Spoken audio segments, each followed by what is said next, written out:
It's great to be here as always. I hope things are well over in your part of the world. So far, so good, my friend. And so let's talk about Keith Butler. Near the end, Dick LeBeau wasn't calling defenses. Near the end, Keith Butler wasn't either. Yeah, this opens up a lot of things that have been happening for a while, and it's not necessarily public-facing information. And it's not even necessarily that it's a big deal one way or another, but a head coach, certainly one who's been around for a long time. In this case, let's take Sean Payton. Sean Payton is retiring or quitting literally as we're talking now. Right.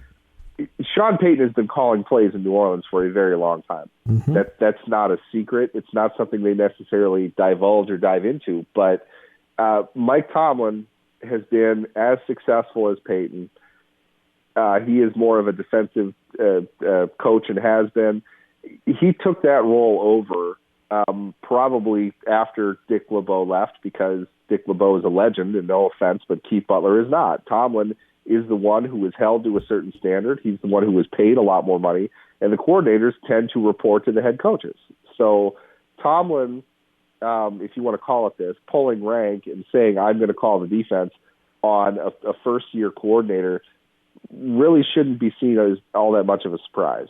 It kind of depends on who the coach is and how they want to do things, but it's not out of the ordinary at all to have coordinators who don't call plays in the NFL. A lot of them don't, especially with like the veteran coaches. You're going to see that pretty often. It's not all the time, but it's not a surprise that Mike Tomlin has been calling defensive plays. What I would challenge people with is asking how much that really matters. If Tomlin was the defensive coordinator, why is Keith Butler there at all? He obviously was. He's obviously being paid. He must have some role, right? Instead of giving us his wonderful half-an-hour-long press conferences every week, there's something they expect him to do. He is putting together all of the defense based on what they have. He is making sure the position groups know what the bigger picture is, what they're trying to accomplish. He's aware of the depth at every position. He has to know all that stuff so he can draw up what's there, what they're going to do. And all of this stuff is decided in the offseason. They don't do it week to week. You don't just change your defense week to week. You have to have stuff that you've practiced, that you are aware of, that you're comfortable with. It's not as easy as, taking a 700-page playbook and scrolling to a page and throwing your finger on it. You have to know what you're up against. But to get to that point, you need to do a lot of work. That's what the coordinator is doing most of the time. Tomlin is working in concert with Butler and to some degree with Matt Canada as well to go over what they want to do for each opponent during the season. In the off season, it's what we're good at, what we want to build strategically, how we want to improve this team, what we're going to do. So they're laying the foundation for all of that. The head coach is involved every step of the way of both of those processes. And to suggest otherwise is a fundamental misunderstanding of what NFL teams do and how they are structured. So it's the only thing here in my mind is the reveal, which wasn't intentional and was not done by a current Steelers employee, that Mike Tomlin was calling plays. That's something that, frankly, we've known about, but it's not something you talk about openly because the team probably doesn't like it all that much. The idea, more than anything, is they're working on these things together, and there is not a team in the NFL in which the head coach is oblivious to what one side of the ball is doing. Right. They're involved in everything. So if it is Tomlin calling the plays, which I know that he is, he's the one leading that on game day. But Butler is primarily responsible with putting all of the plan together based on the general philosophy of the team, which is it's a Kevin Colbert thing, along with Mike Tomlin. And for the Steelers, Rooney is involved with that as well. So they have a partnership, they have a collaboration, and they've operated like that for a long time. They're comfortable with it. The results, to some degree, except for this year, have been pretty good on the defensive side of the ball. So I would imagine that they don't want to bring in a first-year coordinator and have them call plays over Tomlin. I think he's there for a reason. They gave him an extension for a reason. This is what he wants to do. That's what they're going to do. Okay, so we've now watched in this era, there have been the 11 overtimes. 10 of which the team that won the coin toss won the game. 7 of those 11, the team that won the coin toss won the game in their first possession. That includes Sunday. So those are the stats, just so everybody knows. So calling tails is the biggest mistake Josh Allen made the entire week.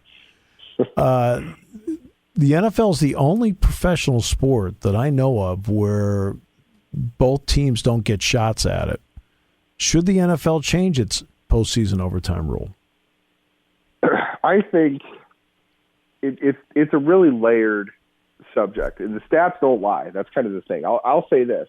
If we were to ignore the output that we've seen to this point, I would say primarily this is an issue of fatigue. It's an issue of injury risk, and it's an issue of broadcast partners wanting to get on with the sweetest plum, which is the postgame show. Whether we as fans like that or not, you have to respect that the league is in this for a profit, and the networks are paying over a decade billions of dollars now for the rights to these games. They want to make that money back.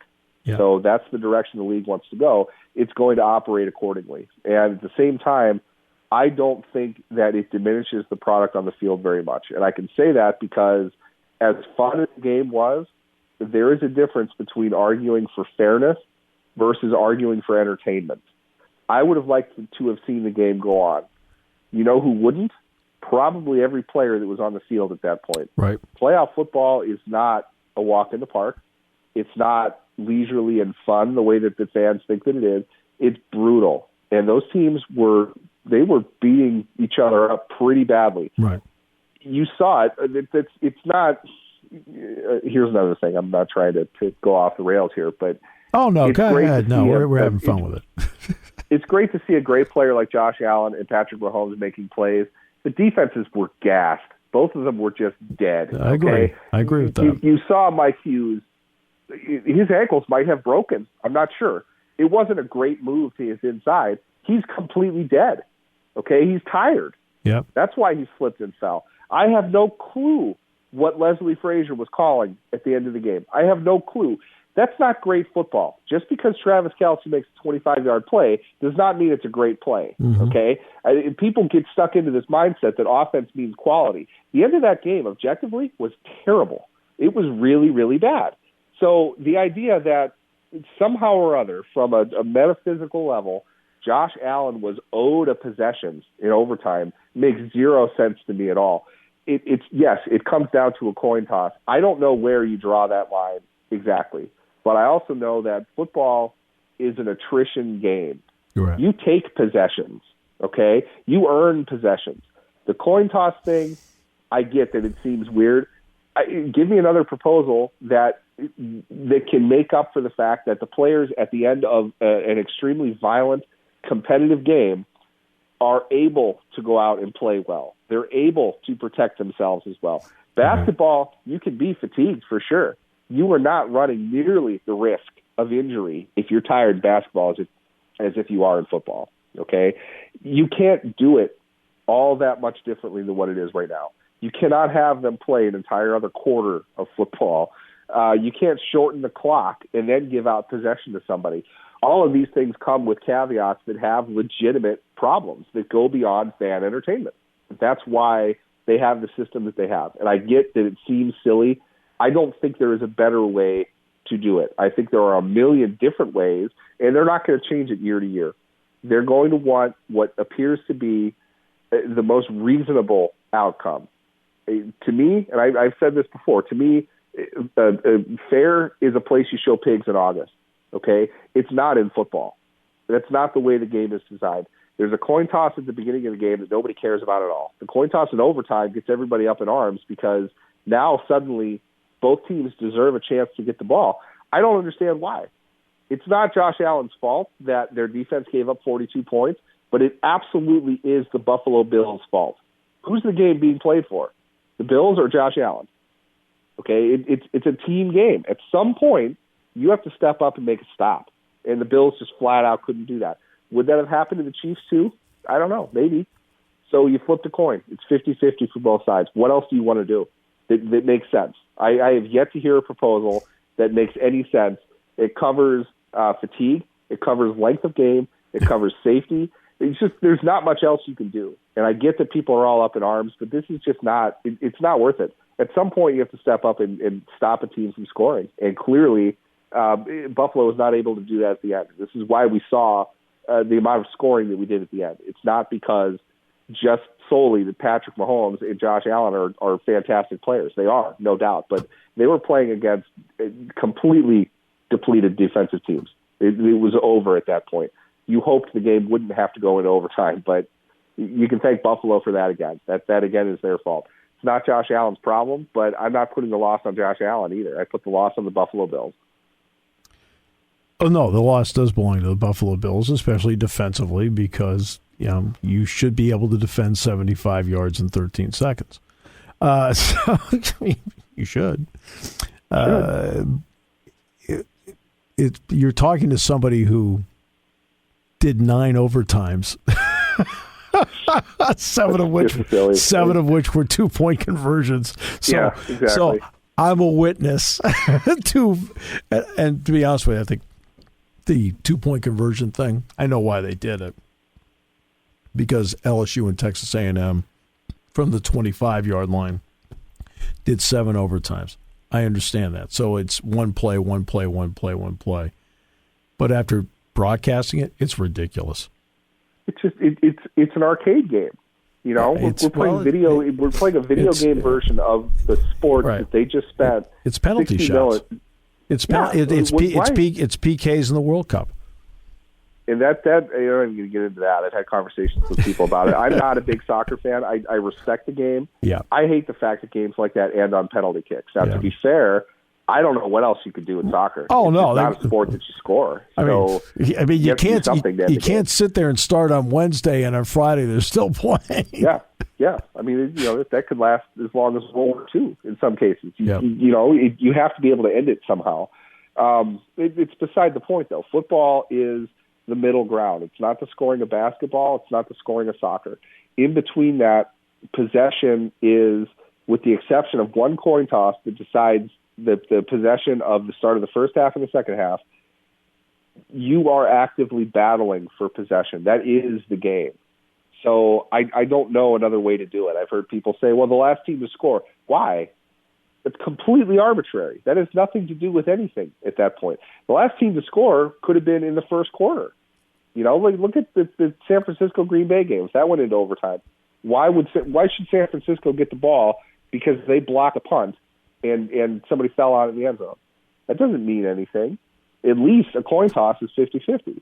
But either way, whatever way you do this, you can argue it the same way that you do because you want the game to continue. It's whatever team is at fault. And to me, that's not what this is about. The only way to do it objectively, and I understand how silly it is to flip a coin. And they get away with it to that degree. Should both teams have a possession? No. Why? They do the most that they can to make sure in today's game you can't 3 incomplete passes, chuck up a heave and pray 40 yards down the field, get a 55-yard penalty, and set yourself up for a 59-yard field goal to win a game in overtime. That's dumb. I think everybody would agree that that's a silly outcome to an overtime game on the first possession.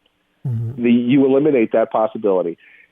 Kansas City did not win the game because they won the coin toss. They won the game because they went 75 yards in 4.5 minutes, and Buffalo did basically nothing to stop them that entire time. Right.